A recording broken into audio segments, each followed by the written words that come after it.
Still seeing some strong winds around the valley this evening, mainly in the north and central part of the Las Vegas Valley, but no strong wind gusts to be dealing with this evening, and the wind advisory has been allowed to expire. As we head into tomorrow afternoon, our temperatures will cool, dropping into the mid-60s for most of us here in the valley. Much calmer winds coming our way as well. We don't stay that cool for long, though. We have a warm-up that is coming our way, and I'll talk about it in your Weather First forecast. Thank you, Ashlee. Our top story tonight, pounding the pavement along the Las Vegas Strip. Runners passed by some of the valley's most recognizable landmarks, all to say they crossed the finish line in one of the most entertaining marathons around the world. Good evening, I'm Don Guevara. Thousands of runners are taking over the Strip for the annual Zappos.com Rock and Roll Las Vegas Marathon. Action News reporter Spencer Lubitz has been following the race all day, and he joins us live from where it all started. Spencer, are there still people running out there tonight?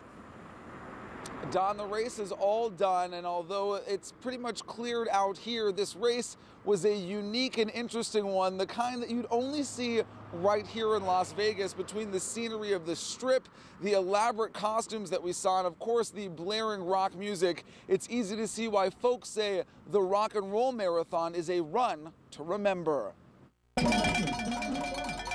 They came in by the thousands, laced up and ready to go. And as soon as they arrived, they were off. Pouring into the Las Vegas Strip, runners came from near and far, like this man who came all the way from Ethiopia just to run the Rock and Roll Marathon. The team from P.F. Chang's had a little more fun with their run, carrying a giant dragon and wearing glowing gloves and shoelaces. You guys are a spectacle. You're a sight to see out here today. Well, it's Vegas. We spotted Anita Marciano after a training injury left her at the back of the pack. I fractured my fibula, so no refunds, must run. So here I am. But with a smile as bright as the neon on her crutches, Marciano soldiered on. I'll see you at the finish line, I hope. It's only been a few hours since the race started, but right here at the starting point, they're already tearing things down. That's because crews only have a few hours to clear out everything off of the Strip before traffic comes through after midnight. But further down the boulevard, things were picking up as the first set of runners began to cross the finish line. The atmosphere is really good, the music kept going. Craig Hopkins finished the half marathon first in just 67 minutes. He said the time could have been better if not for the strong wind. Wind made it really tough. It was probably one of the more brutal marathons that I've run because it was so windy, but outside of that, running down the Strip was awesome. The atmosphere is great, just really great atmosphere out here. And back here live at the starting point, which had some pretty big structures out here earlier, all of those are now all gone. In fact, almost all remnants of the race out here are gone, aside from a few orange cones. This portion of the Strip is already back open to traffic after being closed throughout much of the day. We should also note that race organizers say that participation is actually down quite a bit from last year's race, that of course being the first time that race was held at night.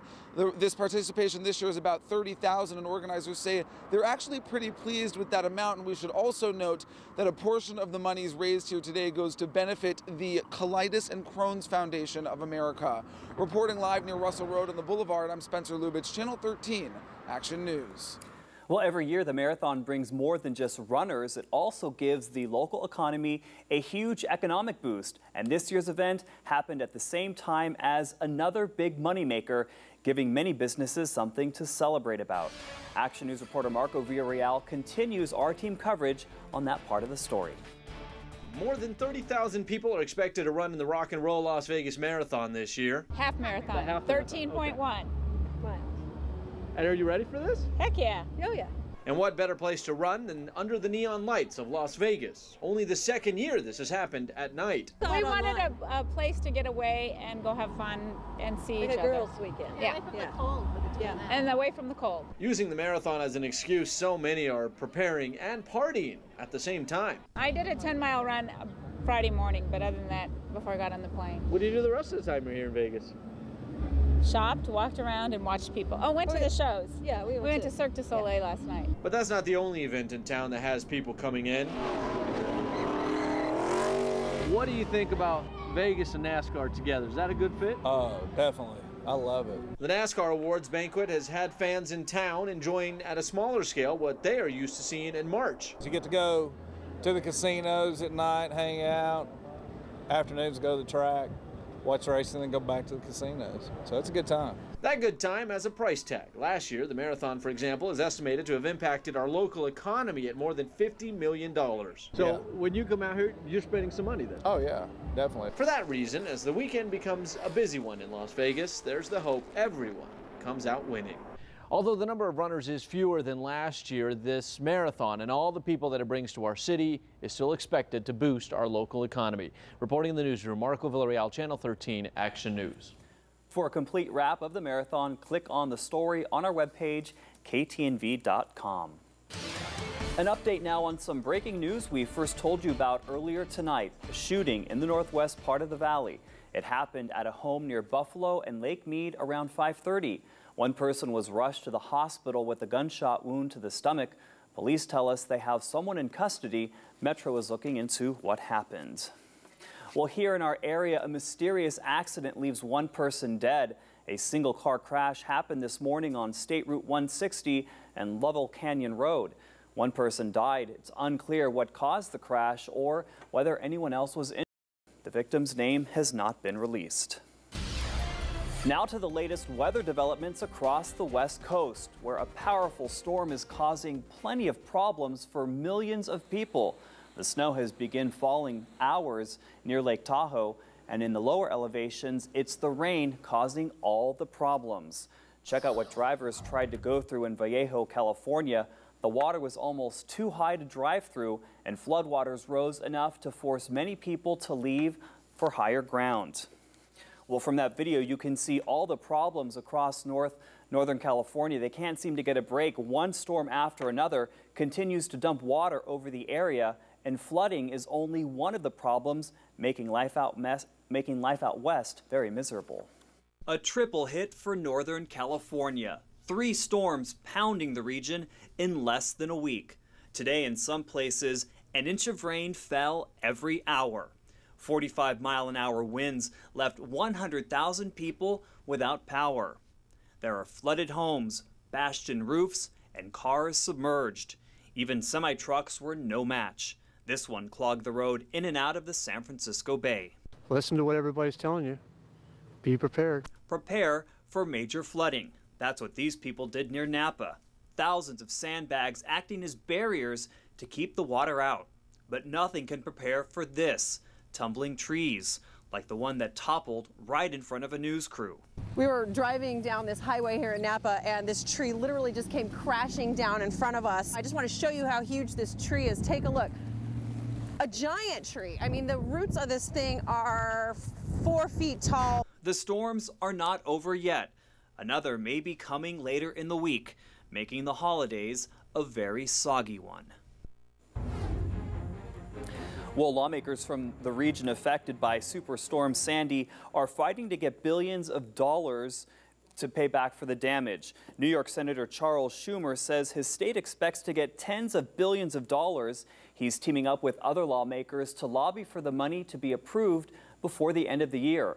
Federal funds for the area could total around $40 billion. Also in Washington, lawmakers are less than a month away until reaching the so-called fiscal cliff. That's when the U.S. could face massive spending cuts and tax increases. So far, leaders are at a stalemate. Last week, Tim Geithner rolled out a plan that would bring in money by ending the Bush-era tax cuts for the wealthiest Americans. Republicans have a plan that will provide as much as $800 billion in new government revenue over the next decade. It would also consider the elimination of tax deductions on high-income earners. No reason why 98% of Americans have to see their taxes go up, because some members of Congress on the Republican side want to block tax rate increases for 2% of the wealthiest Americans. If we gave the president $1.6 trillion of new money, what do you think he'd do with it? He's going to spend it. It's what Washington does. And the clock is ticking. The House of Representatives has just 8 working days left on its schedule. New tonight, the college football season will bring 2 teams from the Northwest down to the Valley, Boise State and Washington, accepted invitations to play in the Las Vegas Bowl. It's a familiar territory for Boise State. The Broncos have been here for the past 2 years. Last year, they beat Arizona State, and the game is scheduled for December 22nd at Sam Boyd Stadium. Well, Las Vegas resorts are among the best in the world, and now there's a new list backing that up. The online travel site GoGoBot put together its top 100 list of best hotels, and the Cosmopolitan took the #1 spot. Things like terrace suites with wraparound views and the Chandelier Bar help set the resort apart from the rest.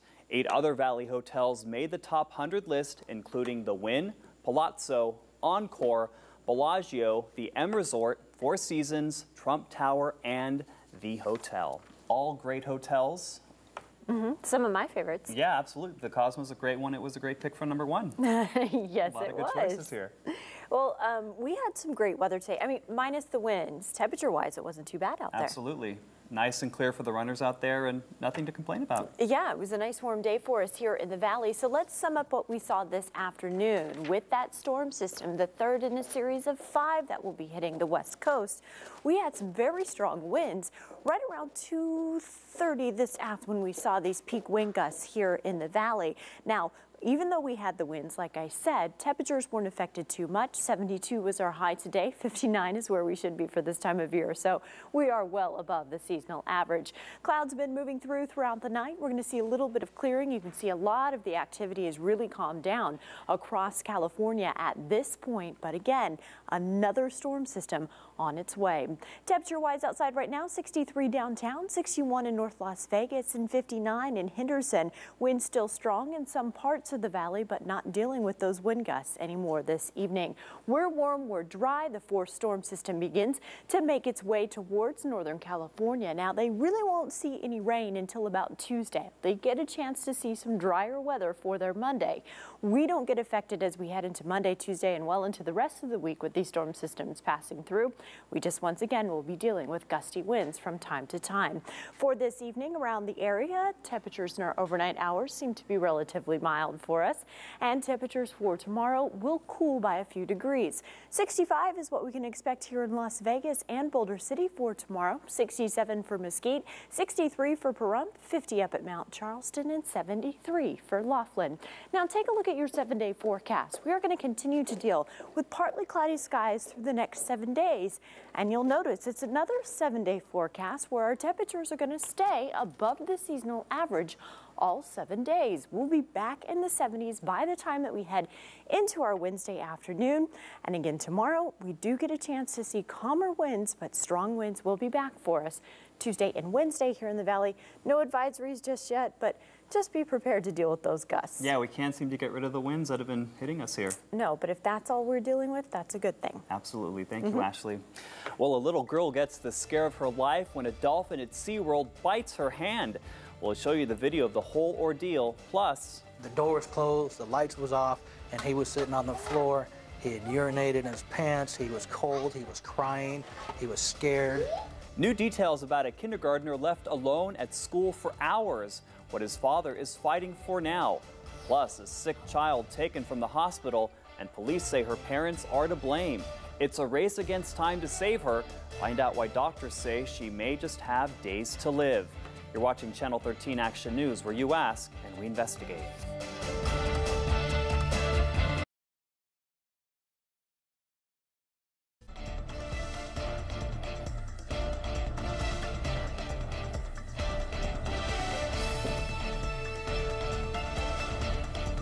The search is intensifying tonight for a missing leukemia patient. Police say her parents snuck her out of a hospital in Phoenix, and now doctors are scared for the little girl's life.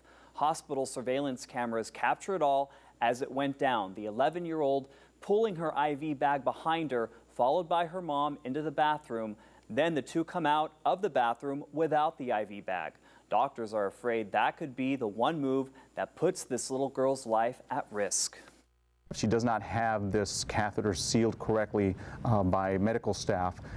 We understand it's highly likely she could obtain an infection and ultimately die within a couple of days. Police are canvassing parts of Arizona, California, and Mexico trying to find them. They say if anything happens to young Emily, her parents could face criminal charges. A trip to SeaWorld took a scary turn for one little girl who loves dolphins. It's hard to imagine friendly dolphins biting someone, but that's what happened when she made the wrong move. Now some are wondering if letting kids feed the dolphins is a bad idea. ABC's Dan Harris has more. Jillian Thomas, who's 8 years old, was doing what she loves most, feeding the dolphins at SeaWorld's popular Dolphin Cove attraction. That is when things went very wrong. Mom, I'm out of fish. Whoa. I accidentally held it up, the dolphin jumped up and ate the carton and bit my hand. Today, Jillian and her parents talking about the incident for the first time, admitting Jillian made a crucial mistake, raising that small plate of dolphin food in the air out of excitement. The park warns people not to do that.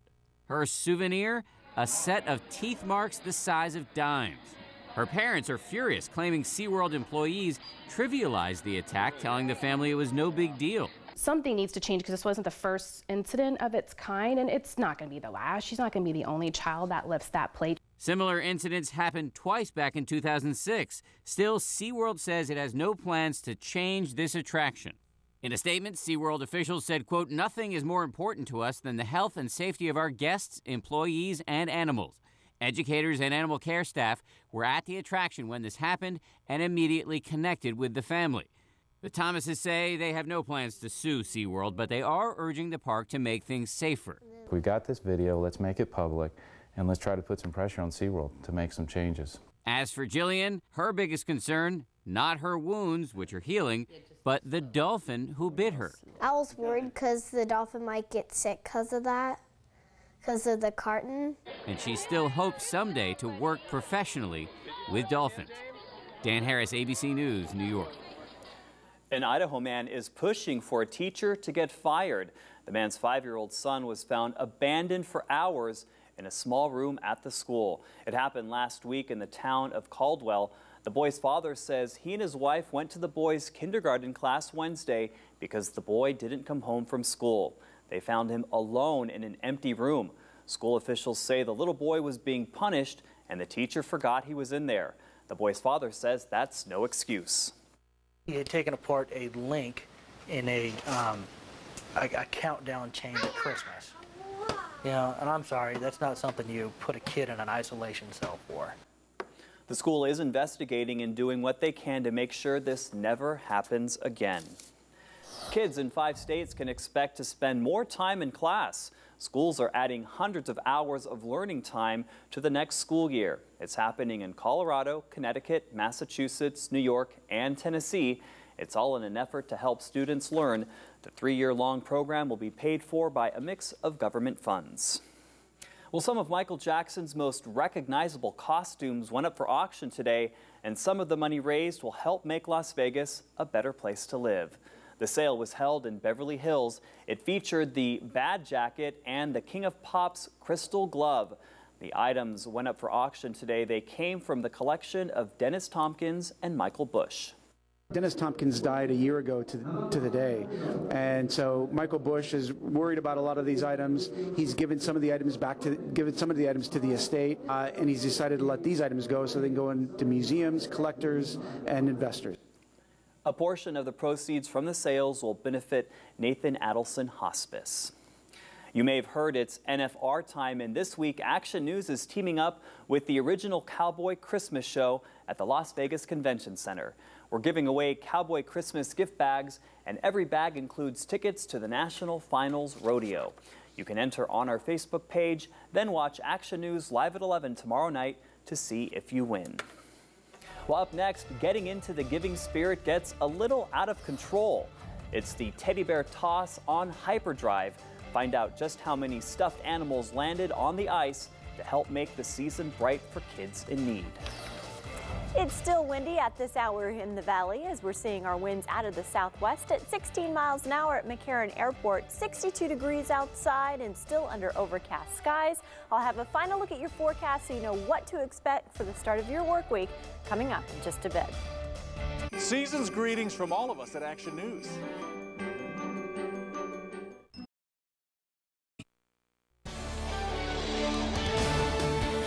Action News, live at 11, continues.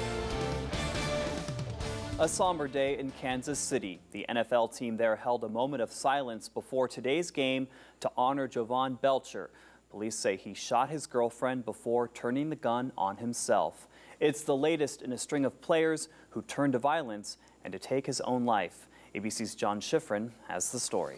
With heavy hearts, Chiefs players took the field just one day after teammate Jovan Belcher killed his girlfriend before taking his own life outside the stadium. It's tough. You miss him, you know. He's a great guy, great teammate. We loved his family. And like I said, my heart goes out to them. Our prayers are with them. As part of the pregame ceremonies, the Chiefs observed a moment of silence for the victims of domestic abuse. And after running back Peyton Hillis scored the game's first touchdown, he ran over to head coach Romeo Crennel to give him a hug. Police say early Saturday morning, Belcher shot and killed his 22-year-old girlfriend, Cassandra Perkins, the mother of his 3-month-old daughter, at their home. He then got in his car, drove to the team's practice facility outside Arrowhead Stadium, where authorities say he thanked coaches for believing in him. Moments later, he walked away, shooting himself ahead, as Crennel and the team's general manager looked on in horror. Police are still trying to figure out just what caused Belcher to snap. He and his girlfriend were reportedly arguing after she returned late from a concert. It was an individual that did something that he snapped, and that I don't understand, and I probably never will. It's the latest in a string of NFL player suicides. Earlier this year, former Atlanta Falcons safety Ray Easterling took his life with a gun. So did Tennessee Titans wide receiver O.J. Murdoch. And in May, NFL legend Junior Seau died after shooting himself in the chest. The family is having his brain studied. They want to know if the suicide was associated to a history of concussion-related injuries. But the Chiefs management says Belcher had no history of head injuries. He is a player that's not had a long concussion history. With Belcher's jersey still hanging in his locker, his teammates say he will not be forgotten. Well, thousands of kids in Calgary area are going to have a much nicer holiday season thanks to their hometown hockey team and some very generous fans.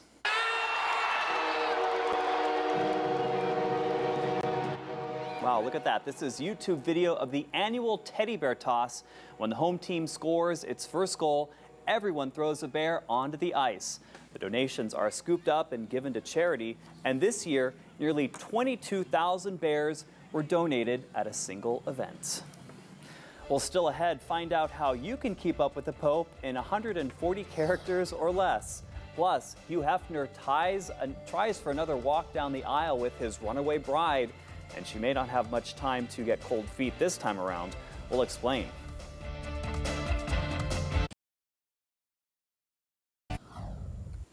Holly Madison's replacement in Peep Show is about to take the stage.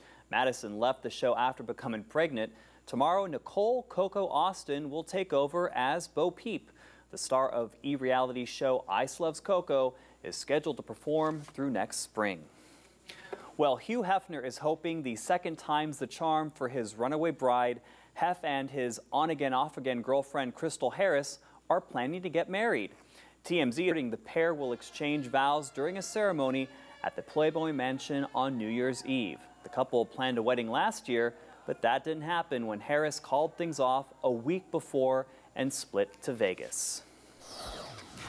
A tradition in Washington as stars come out for the Kennedy Center Honors. This year's recipients include Dustin Hoffman, rock band Led Zeppelin, and David Letterman. The event gives entertainers and lawmakers a chance to spend an evening together and leave the politics at home. At this exact moment, when we're all sort of tired from the election, you can see a little break in the action, and I think that adds to the momentousness of the evening. Chicago bluesman Buddy Guy and ballerina Natalia Makarova round out this year's honorees. Tonight's winners all wore medallions. They were presented last night at a State Department dinner hosted by Secretary of State Hillary Clinton. Well, the Pope is going high-tech. Pope Benedict is joining Twitter. The Vatican officials say the pontiff will send out his first tweet himself, and then after that someone else will be posting on his behalf. Last year, the Pope sent out his first ever tweet on the Vatican site. No word yet on what his handle will be, but online sources say it could be at Benedict's PPXV1. That page has no tweets yet, but already more than 10,000 followers. Not bad. Stay with us. We'll be right back.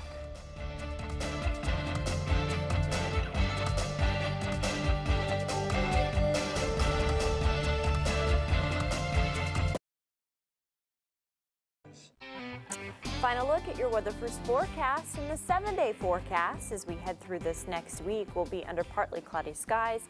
Temperatures are going to cool into the 60s for tomorrow, with 65 as our expected high, but we will be warming things up as we head into our Wednesday afternoon as temperatures go right back into the 70s once again. Looks good, and since the Pope is on Twitter, we want to remind everyone that we here at Channel 13 News also are on Twitter. You can follow us at KTNV. I'm at Don Guevara 1, and Ashley, you are at Ashlee Demartino. Easy enough. Thanks for watching, guys. That's Action News Live at 11 for all of us here at Channel 13. Have a good night and a great week.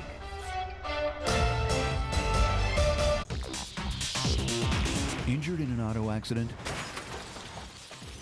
Call Harris & Harris Personal Injury Lawyers.